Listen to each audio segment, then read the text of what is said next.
Picture this. You show up to school, ready to learn, but there is no support, no tools, and no one who understands how you learn. You are left on your own in a classroom that was not built for you. That is the reality for so many students with disabilities across the country, and for a long time, it was mine too. Today, I will talk about why special education needs to be reformed to support every student.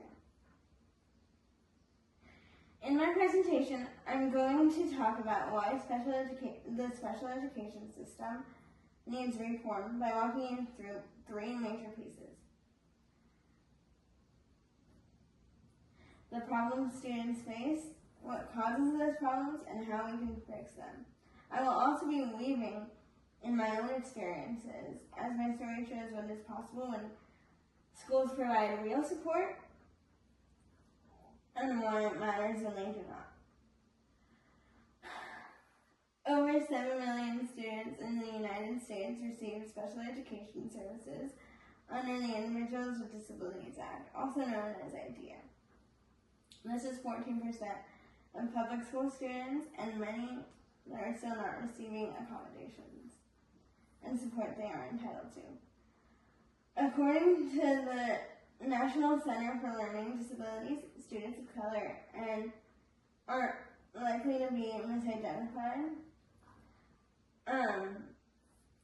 or denied services entirely. They are also more often placed in restricted classrooms or suspended at higher rates than their peers. I was lucky to experience what real support looks like. In grade school and middle school, I had both a speech therapist and occupational therapist. I saw them once a week. They gave me access to typing software and a large screen computer with an oversized keyboard to work more efficiently. They also used visual math tools to design my learning style. With their help, I stayed on track.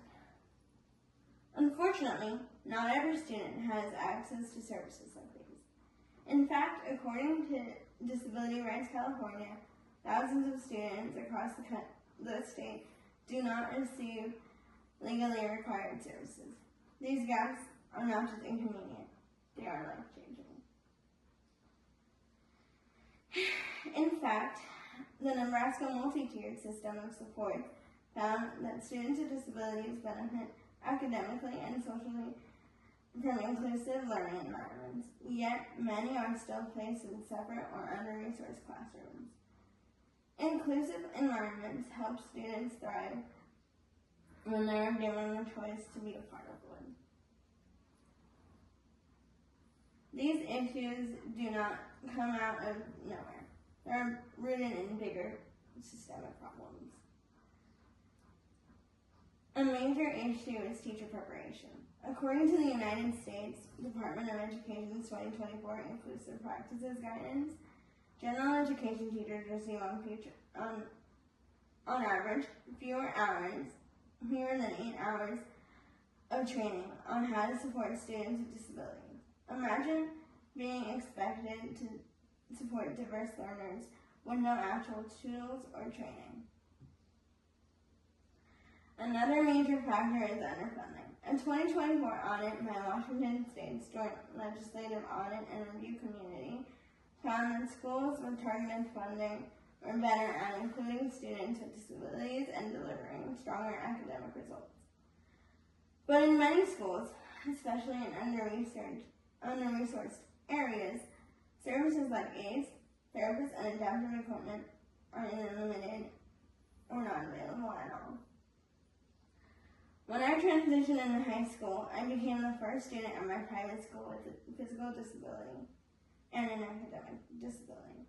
Because it was a private school, the district did not provide a paraprofessional, so my parents had to find one. Thankfully, the school worked closely with my aide and my family. Together, we developed a plan. We modified assignments, shortened quizzes and tests, and made sure I had access to a quiet testing environment. In my last 2 years, I was able to cut back on my schedule and only take the classes I needed to graduate.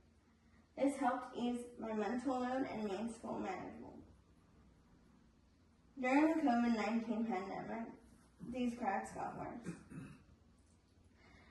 A 2022 article in the Journal on Inclusive Education by Kaufman and others found that many students lost access to speech therapy, occupational therapy, and accommodations. While most students eventually returned to full learning, those with disabilities were left behind, and some are still catching up today. Technology is another issue.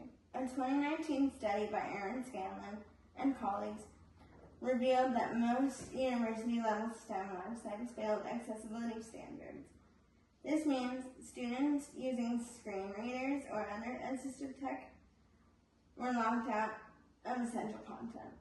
If accessibility is not part of the design from the beginning, it becomes a barrier, one that shuts students out before they even have a chance.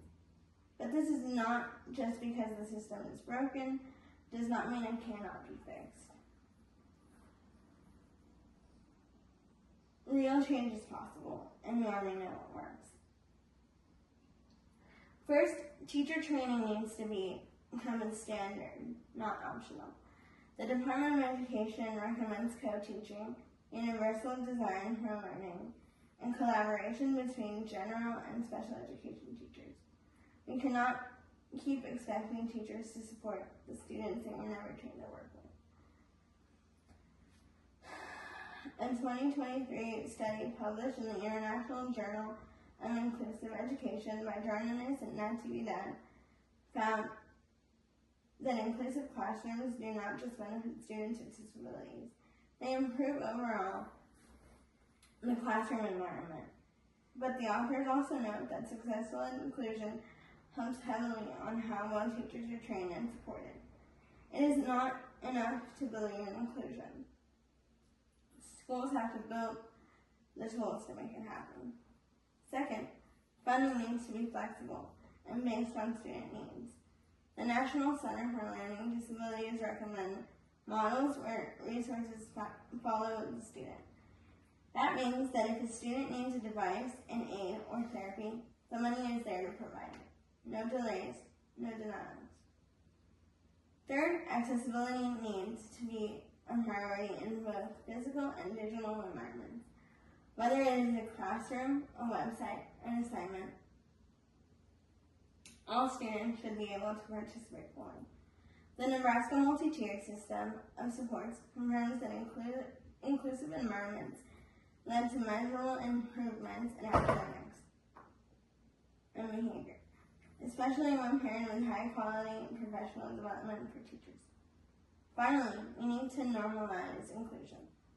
Students with disabilities should not be part of the general classroom experience as much as possible.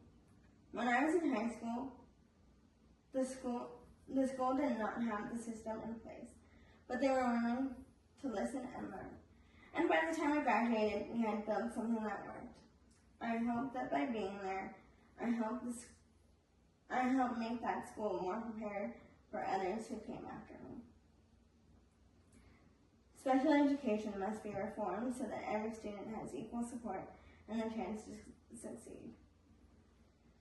In this presentation, I talked about the challenges students with disabilities face, the reasons behind those challenges, and how we can take steps towards meaningful reform. I also shared some of my experiences, not to show what is rare, but to show what should be normal. Education is supposed to help every student grow. Reforming special education is not about lowering standards for fairness. No student should have to fight to be included. Let us build schools that work for everyone, not just the majority.